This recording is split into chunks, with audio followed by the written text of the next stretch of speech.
India, they say, has more potential possibly because it is not a command economy. Government involvement is much lighter than in China. As opposed to manufacturing, Indians excel at services, IT and pharma. Government services just 15% of GP, and state-owned enterprises comprise just 14 of the market cap compared to 73% in China. They see India, Malika, as a growth story, and the economic power of its young people, purchasing power, is so huge. But Malika, as we found out in this election, they are also a very powerful political force, aren't they? Oh, absolutely. You touched on a really key point, which is India's youth. Now, the most important thing to remember here is just the sheer size of this group.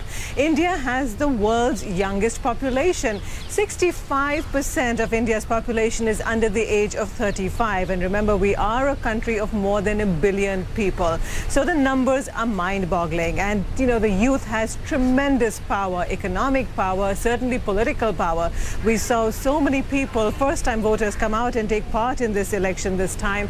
What's interesting, though, is, you know, it has been called India's demographic dividend, but if the youth is not managed properly going forward, it could become a burden, a demographic burden on India.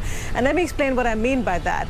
At the moment, the youth is struggling a little bit. They're complaining that they don't have jobs. They go to school, they go to college. When they graduate, there aren't any jobs. And that's been a big complaint that they've had against the government, against the Congress government that's now, of course, on its way out. Modi, he's come on board with a very sort of pro-business platform, pro-growth platform, pro-development, and he's really struck a chord with India's youth. Interestingly, you know, it was Rahul Gandhi, who's 43 years old. He was leading the Congress campaign, but the youth seems to have been much more energized and inspired by the ideas of a 63-year-old man, Narendra Modi, rather than the younger one, because Narendra Modi has been talking about development, about jobs, about creating more growth and therefore more opportunities for people.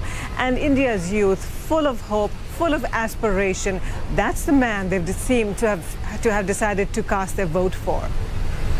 Malika, anytime we see someone with a mandate, there are also very high expectations. Is there a feeling, what's the honeymoon period from these young people? You know, they want to move up. They want to establish their own life. They want to be able to buy the things they want to buy. Is there a feeling that Modi is going to have to really deliver quickly? A lot of people pointing out this is a new generation. They're not tied to the politics, the older politics of India. Presumably they have a much shorter time frame when they want to see results delivered. Well, absolutely. And, you know, we are talking about young people here. They are impatient. And what someone said to me today was interesting. They said, look, we've given the previous government 10 years. They didn't do anything for us. Let's give Modi 10 months, at least 10 months. Let's give him a chance to show that he can do something. But there is so much confidence in him, so much confidence that he can deliver, because everybody just looks back at his track record in Gujarat. He's been chief minister there for another 10 years. And what he's done there is really inspiring. He has really transformed the state, made it, economically speaking, one of the most successful states in India. So the hope is that he's able to replicate this Gujarat model of development across India. But yes, the youth is impatient, but at the moment a lot of them are saying, let's give him 10 months. Let's give him a chance to prove he can do something for us. Malika, I love that. 10 months does seem like 10 years when you're that young, doesn't it? And it will be the challenge for this government. But again, their political clout and their economic clout mean that India's youth is a force to be reckoned with, and investors certainly paying attention to that. Malika, thank you so much. Well, as we've been just discussing, the big question for the incoming prime minister will be how to deliver on those campaign promises. CNN's Becky Anderson finds out what is ahead for the BJP.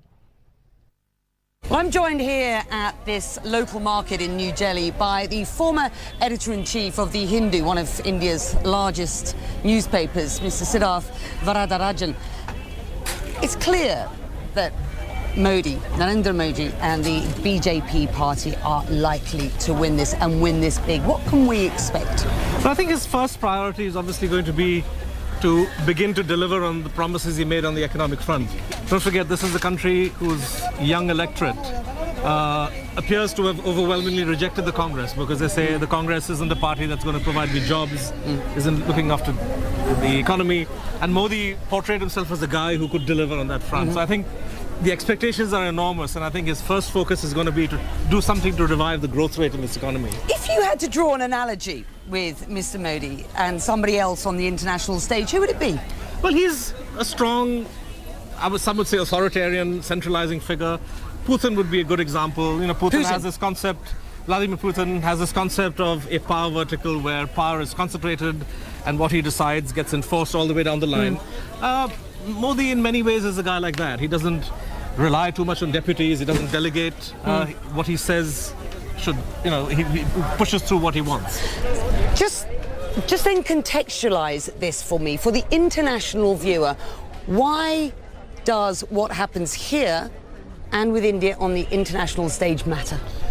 I think it matters for two reasons. One, of course, India is a large economy, large growing economy that has slowed down over the last 3-4 years. And I think obviously this has a negative impact in terms of global economic prospects. And I think the world, part of the reason why global business is bullish on Narendra Modi is that they hope that he will revive the economy, make it a better destination for foreign investment and so on and so forth.